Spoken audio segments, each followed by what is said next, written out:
Chris Osazehato, and you are welcome to today's edition of the Real Talks Nigeria. Now, let us quickly talk about something that I believe would be of benefit to people in business, people in politics, people who are in the private sector, and folks who work in the public sector. There is one thing that is expected of anyone who goes into the world of business, either the business of the private or the business of the public, and that has to do with the word called service. If you're a business owner, you offer services to the people that buy your product.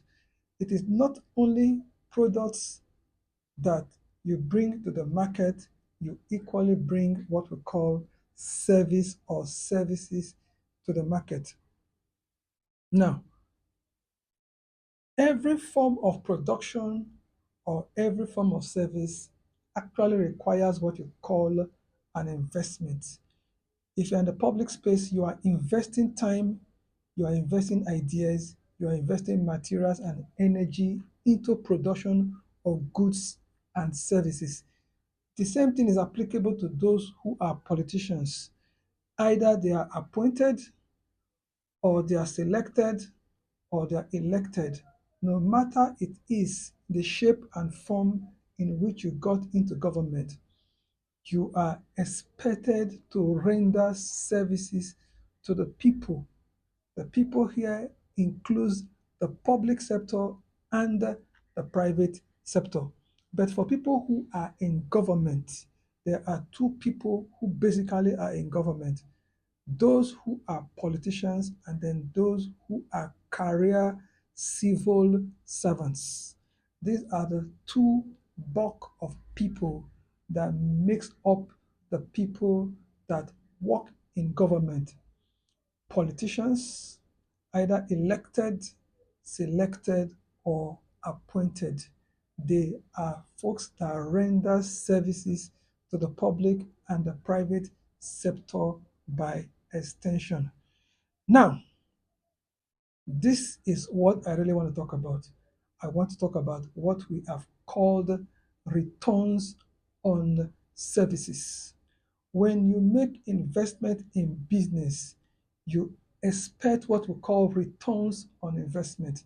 The same is applicable to people who are in the public sector. We equally expect returns on their services. Returns is far greater than what you call your wage, your salary, or your allowances. Returns on investment goes into gratification, you know, excitement, a sense of happiness. People know I am happy when I render services. I am happy when I get feedback of satisfaction from my customers. Now, I feel sad when people tell me that, oh, the product or the service that you have given to me, I don't like it. I am not satisfied. That is a bad return on service. That is a bad return on investments. So just like business people in the private sector would expect return on their investments, all right, politicians and civil servants should also expect what we call return on their investments as well. Good. There is someone else apart from the people in the private sector and the people in the public sector that expects return.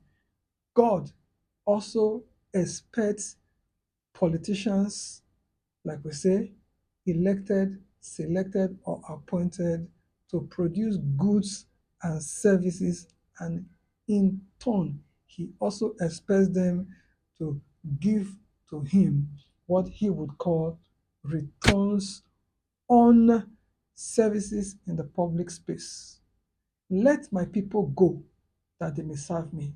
That was all he said to Pharaoh. Let my people go that they may serve me, not that they may worship me, that they may serve me, not that they may praise me. that they may serve me. So we are called to service. In short, what you actually call a minister or a ministry in church or in the Christian faith is actually the word service. Every minister of God is expected to serve God according to the gifts and the mandate and the time and season that God has spread the vision of his mandate. So, if you're in public service, know that God will expect you to bring to him, not really tithe, but returns on service. If you're in the private space, God equally expects of you. And then, of course, if you work in the church, either as the founder of a church, the leader of a church, or the head of a department in the church, God equally would expect from you what we call return on service. Don't forget, the passports, the visa out of bondage into the land that flow with milk and honey is service. Let my people go that they may serve me. So today, I encourage you to pay attention to whatever it is that you do for your country, for your community, for your family, and for yourself. Have a sense of service. Come with a sense of service.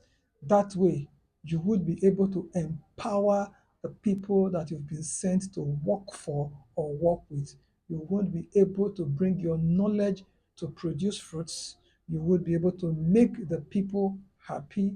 You would be able to pay attention and give access, to people to have access to the good of the land. Because if you are willing and obedient, he said in his word, you would eat the good of the land. If you're a Christian, you know that is taken from Isaiah chapter, 1 verse 8.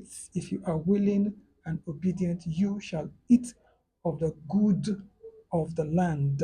And then, of course, you have talents, you have things that you trade in.